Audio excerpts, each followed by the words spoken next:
Ini kisahnya Ibnu Sirin, Muhammad bin Sirin rahimahullah. Beliau pernah beli madu, satu gentong besar, utang. Satu gentong besar dia utang.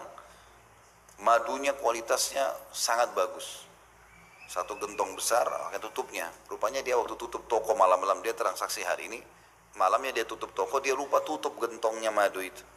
Besok pagi dia buka tokonya, di atas, di dalam madu itu, dalam gentong bagian atas ada tikus. Mati. Sudah mati, di atas madunya. Madunya gentongnya besar, diangkat oleh beberapa orang. Mungkin bisa 100 kiloan, madu itu besar sekali. Ada tikus jatuh satu, mati di situ. Nggak bisa keluar, karena dia kayak melekatkan sama madu itu. Maka Ibnu Sirin begitu lihat rahimahullah, beliau suruh beberapa pegawainya, angkat ini gentong ini, angkat. Ibnu Sirin ini perlu Bapak Ibu tahu, dia punya toko di satu pasar di Irak. Kalau orang lihat Ibnu Sirin beli, itu seperti fatwa bagi mereka. Oh berarti boleh kita beli. Bahkan mereka berharap barang-barang di toko itu Ibnu Sirin yang beli, baru mereka belanja dari Ibnu Sirin. Maka waktu madu ini dibeli, karena sudah menjelang sore kemarin, orang-orang di pasar nunggu Ibnu Sirin mau jual nggak nih? Kalau jual mereka beli. Rupanya malamnya masuk tikus. Besok pagi-pagi baru buka toko, Ibnu Sirin suruh pegawainya dipikul. Mau dibawa kemana nih? Ibnu Sirin diam saja. Orang-orang pikir kok Ibnu Sirin mau jual di luar pasar nih. Banyak yang ikut. Ternyata pergi ke belakang pasar ada sungai. Ibnu Sirin suruh tuang semua itu madu. Semuanya dituang ke sungai. Satu gentong besar, harganya mahal ini dibuang.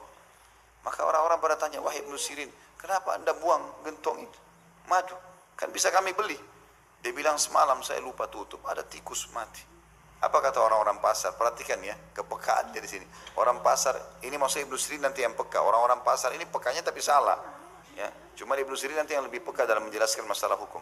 Mereka bilang, kan tikus kecil di madu, ini bukan susu kan gitu. Kalau susu mungkin bisa semuanya kena bakterinya ya. Kata mereka, cabut tikusnya, buang sedikit madunya, jual setelah itu. Apa jawaban Ibnu Sirin? Menjelaskan kenapa dia lakukan perbuatan tersebut. Dia bilang, apakah ada seseorang di antara kalian yang bisa menjamin kepada saya tetesan madu mana yang tidak kena bakteri? Kita tidak tahu, mungkin sudah masuk sampai ke dalam, kita nggak tahu. Mungkin seperti kalian bilang, tinggal buang. Tapi kalau ada orang Muslim nanti beli, kemudian dia mati keracunan, saya bisa tanggung dosanya. Maka ini dituang sama dia. Subhanallah, gara-gara itu Ibnu Sirin punya utang. Padahal tidak pernah utang seumur hidupnya. Ya. Nah ini jatuh tempo, dia dianggap utang. Dia jadi akhirnya punya utang. Yang punya madu datang tanya, saya mau tagih Ibnu Sirin. Ibnu Sirin ceritakan, madunya masuk tikus, begini-begini, saya nggak bisa jual. Saya sekarang punya barang-barang di toko, ambil saja kalau mau. Dengan ada sedikit uang cash, belum senilai dengan madu itu. Orang itu bilang, baiklah, saya kasih waktu lagi. Dikasih waktu 2 minggu lagi, ternyata setelah 2 minggu juga belum terkumpul uang dengan hikmah Allah SWT.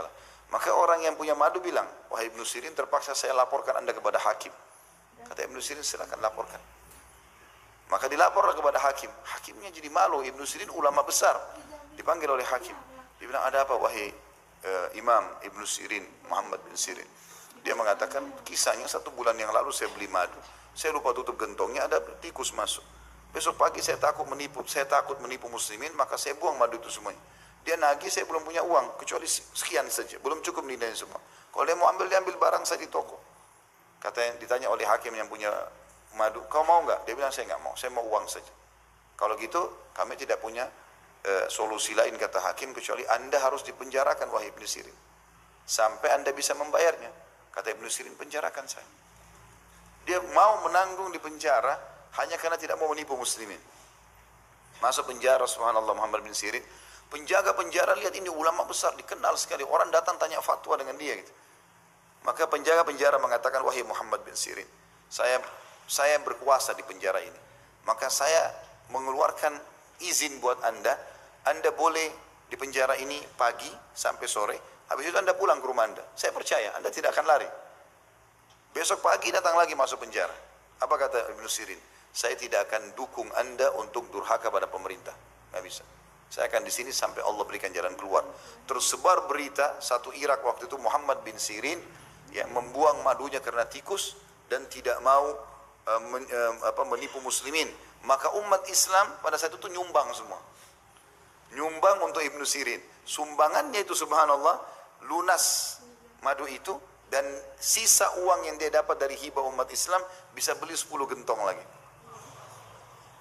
Allah balas langsung. Begitu mereka bermuamalah. Jadi nggak boleh sembarangan ini. Main biarkan orang keracunan segala macam, atau dia curang, diubah expire-nya ya. Saya kemarin sempat lihat di grup teman-teman dari Madinah, ustaz-ustaz dari Madinah, ada cuplikan, tapi alhamdulillah bukan di negara kita. Di salah satu negara komunis tentunya, itu penipuan luar biasa.